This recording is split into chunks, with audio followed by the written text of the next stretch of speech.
Indonesia milih ya, right to vote itu. Oke, Ya. pasal 1 angka 34, saya ulangi, pasal 1 angka 34 Undang-Undang 17 2017 sebagai dasarnya.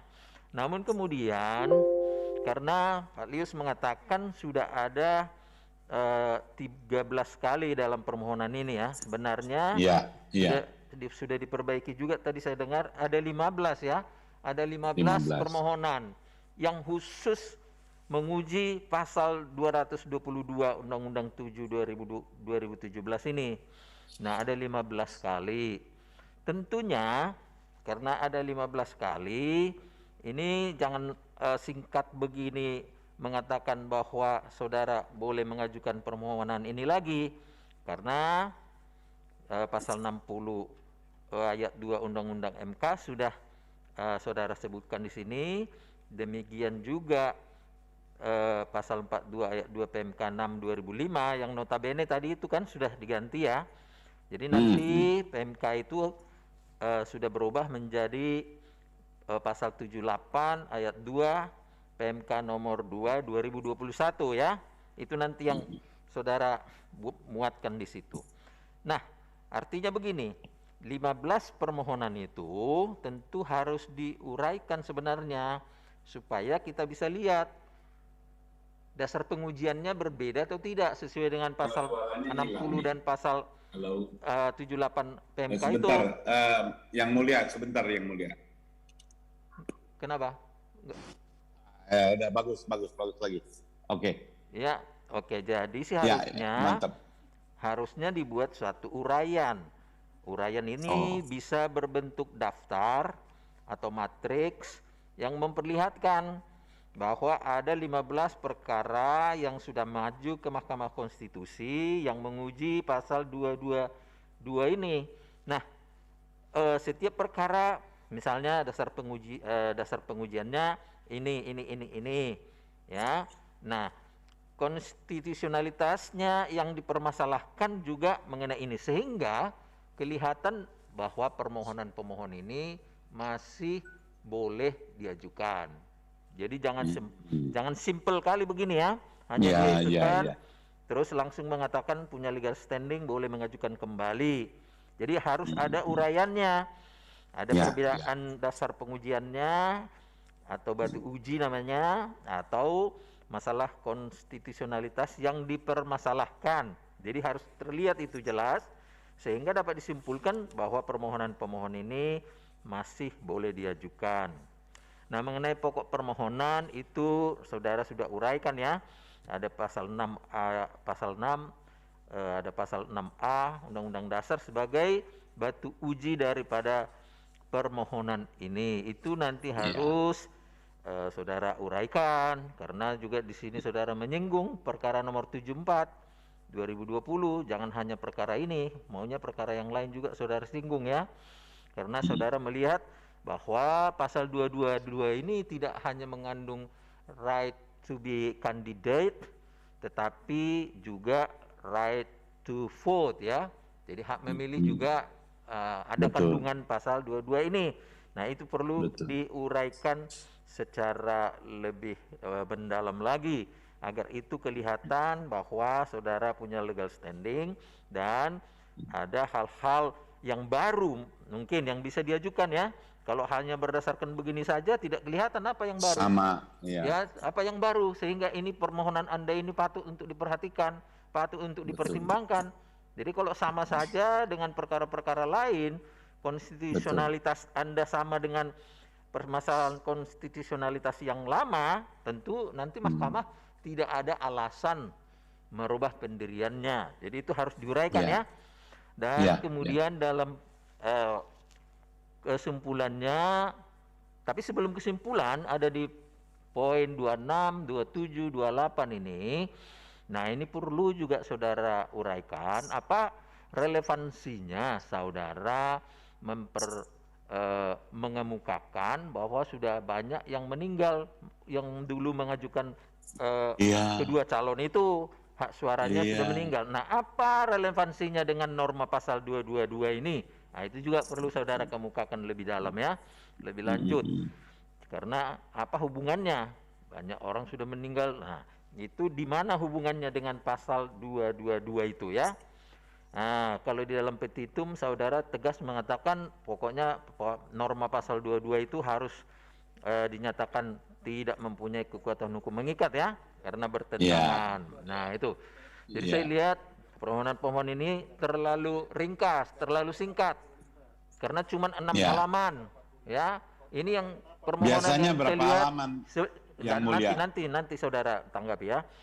Biasanya permohonan itu lebih banyak dari sini. Jadi baru ini yang paling singkat saya lihat permohonan ya. Nah, tapi sudah memenuhi syarat formal sebetulnya. Tinggal mungkin uraian-uraiannya dalam setiap item ataupun bagian-bagian itu yang mungkin lebih diperdalam.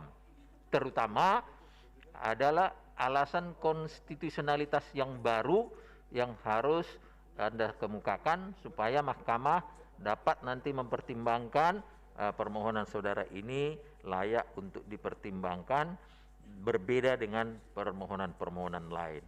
Barangkali itu aja yang mulia Pak Ketua, saya kembalikan kepada Ketua Panel Baik, Pak Arief. Terima kasih yang mulia. Pak Lius dicatat ya. Sekarang nasihat dari Mohon maaf yang mulia, mohon maaf ya, tadi saya nggak nyatet nama yang mulia tadi yang Pak kasih yang saran mulia saya. Dr. Manahan MP Sitompul. Itu Dr. ada namanya, itu bisa dilihat itu di depan itu. Di depan beliau ada namanya itu. Nggak kelihatan nih. Oh, kebangetan biasanya kelihatan. Kok Iya. ini itu di sini aja Saya bisa kelihatan pakai video itu. kecil, pakai video kecil. Oh, oke. Ya. Aduh, Itu nanti saya cari dah. Yang mulia Dr. Manahan MP Sitompul ya. Oke, terima kasih banyak. Nasihat Terima yang kasih kedua dari yang mulia Profesor Dr. Saldi Isra. Saya persilahkan, Prof.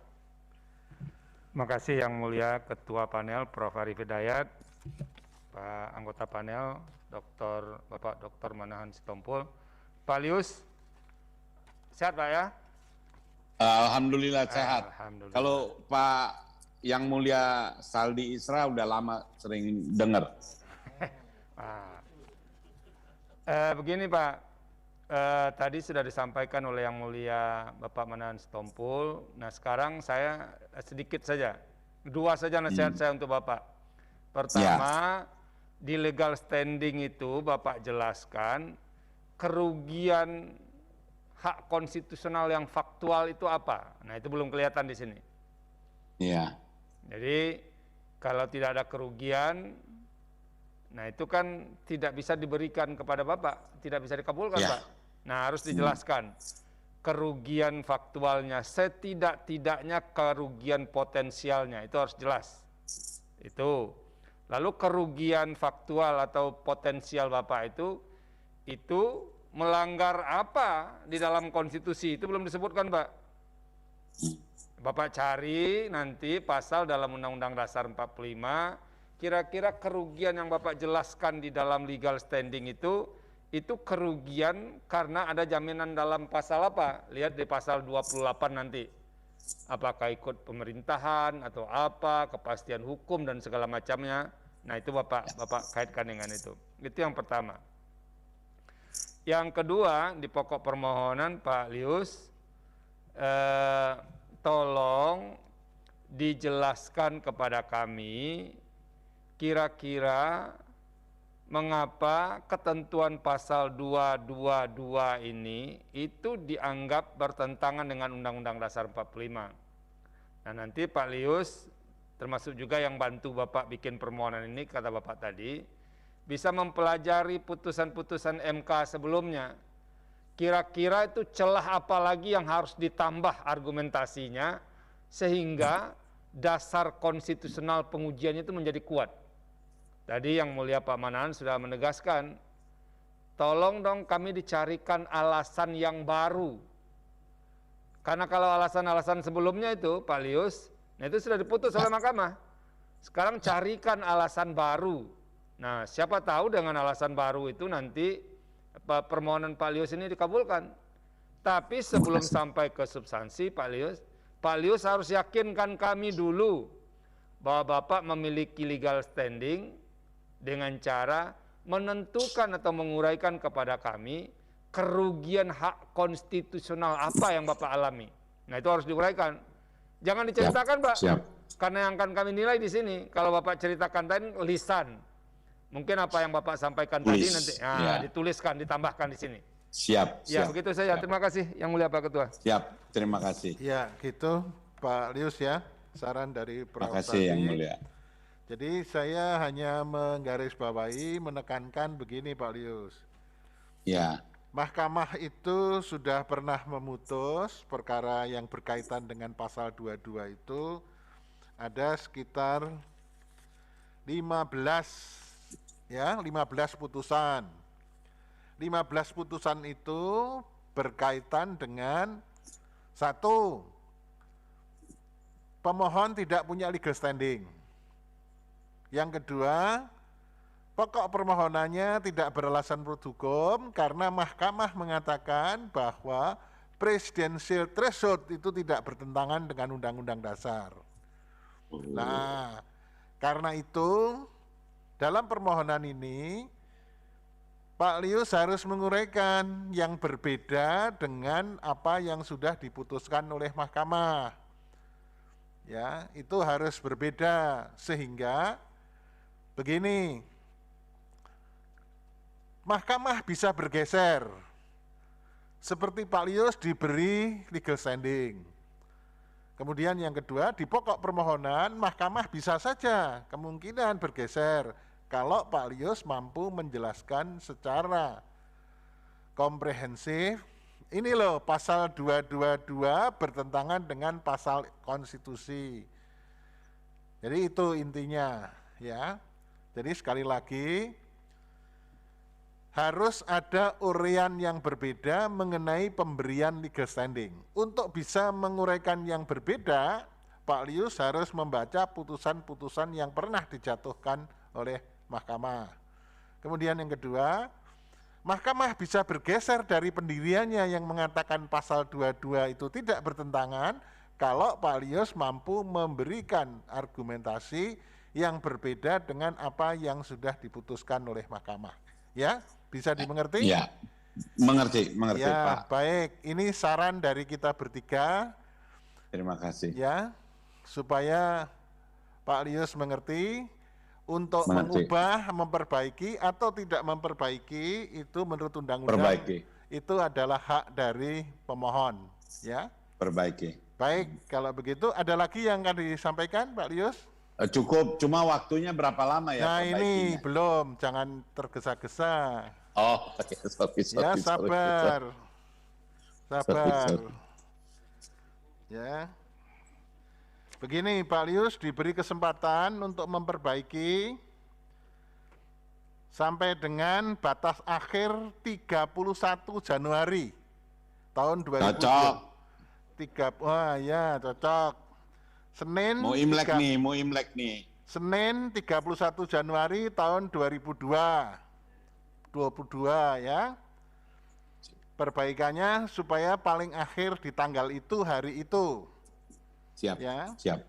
Tapi kalau sebelumnya sudah bisa, sampaikan, kirim ke kepaniteraan ke mahkamah. Oke. Kemudian berkas perbaikan permohonan, baik hard copy maupun soft copy-nya, minimal harus diterima di mahkamah paling lambat 2 jam sebelum hari sidang ditentukan. Nanti sidang berikutnya akan diberitahukan melalui kepaniteraan, ya. Siap, Lius, siap, ya. siap. Sudah bisa dimengerti? Mengerti. Terima Baik. kasih banyak, Yang Mulia. Cukup ya? Cukup. Ya, cukup. tadi Makasih. Pak Lius mengatakan kenal sama Prof. Saldi. Kalau sama saya kenal nggak, Pak Lius? Kenal. Oh, kenal. Pak Arif juga udah lama. Oke, baik. Udah lama. Pak Manahan juga sudah lama ini. Harus kenal Kalau Pak semua Manahan dong. baru tahu nih. Oh ya, ya sekarang. Biasanya sih. Sekarang ya, kenalan, hebat sudah lah. kenal ya sama beliau. Kenal. Baik. Kenal. Ada lagi yang akan disampaikan? Terima kasih banyak. Ya mudah-mudahan Yang Mulia Majelis bisa memutus buat kebaikan negeri. Baik. Sebab apa? Abis saya ini masih banyak yang mau majukan bahkan saya lihat partai politik, bahkan DPD secara kelembagaan pun sekarang sudah mulai bicara karena takut-takut kita ini nggak diterima legal standing. Iya, baik Itu. Pak Lius. Ya, terima ya. kasih banget dah. Ini penjelasannya keren. Baik, sidang selesai dan ditutup. Hadirin dimohon berdiri. Yang Mulia Majelis Hakim Konstitusi meninggalkan ruang persidangan.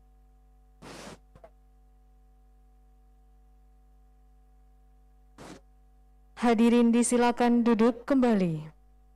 Hadirin yang kami hormati, demikianlah persidangan pada hari Senin 17 Januari 2022 untuk perkara nomor 5/PUU _20 telah selesai. Sidang berikutnya akan dilaksanakan pada pukul 13.30 waktu Indonesia Barat untuk perkara nomor 6/PUU _20 2022. Terima kasih, selamat siang.